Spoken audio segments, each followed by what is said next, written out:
আল্লাহর ওলি বলেন আসসালামু আলাইকুম দোস্ত। সালাম দোস্ত, ভালো আছো? আরে দোস্ত আছি ভালো। জীবনটা কেমন? জীবনটা দোস্ত প্রবাসের জীবন, মরুভূমি এলোমেলো। না দোস্ত, জীবনটাই এমন সাধনার মতন, প্রবাসটাই এমন চলার রাস্তার মতন। কবে যে প্রবাস শেষ হবে, চলার পথে রাস্তা আমাদের পাবে। দোস্ত, প্রবাসীর রাস্তা শেষ নেই, প্রবাসের শেষ নেই। আল্লাহর দেওয়া আসসালামু আলাইকুম, কি অবস্থা দোস্ত? ঈদ মোবারক। ঈদ মোবারক। ঈদ মোবারক। ইনকাম হলো কেমন? চলার গতি মতন আলহামদুলিল্লাহ। না কতই না সুন্দর এরে কেমন নবীর ঈদ কেমন উম্মত কাটতেছে?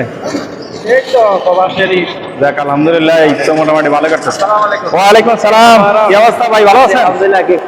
আলহামদুলিল্লাহ। ঈদ মোবারক। কেমন কাটলো? ঈদ কেমন কাটলো? আলহামদুলিল্লাহ ভালো ভাই। কেমন আছেন?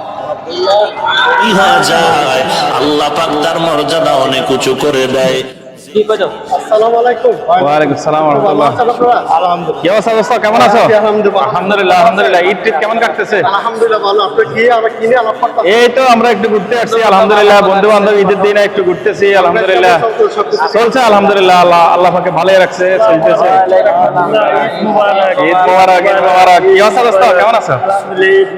আলহামদুলিল্লাহ। আপনারা সবাই কেমন তো ঈদ সান কেমন কাটালেন? আলহামদুলিল্লাহ আলহামদুলিল্লাহ। বাড়ির সবাই, আপনার বাড়ি কি অবস্থা? ইনশাআল্লাহ আলহামদুলিল্লাহ।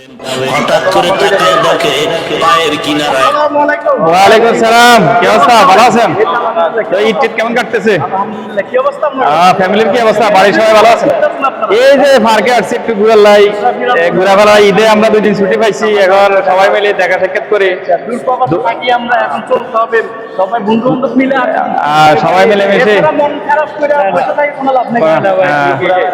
আমাদের ঈদের আনন্দ এতটুকু আলহামদুলিল্লাহ।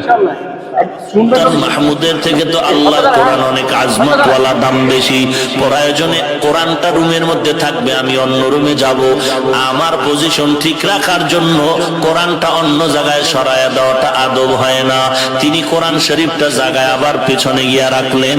এরপরে ভাঙ্গা একটা বিছানার মধ্যে, ময়লা স্তূপের বিছানা, অপরিচ্ছন্ন জায়গায় গিয়ে তিনি রাত কাটালেন। ইন্তেকালের পর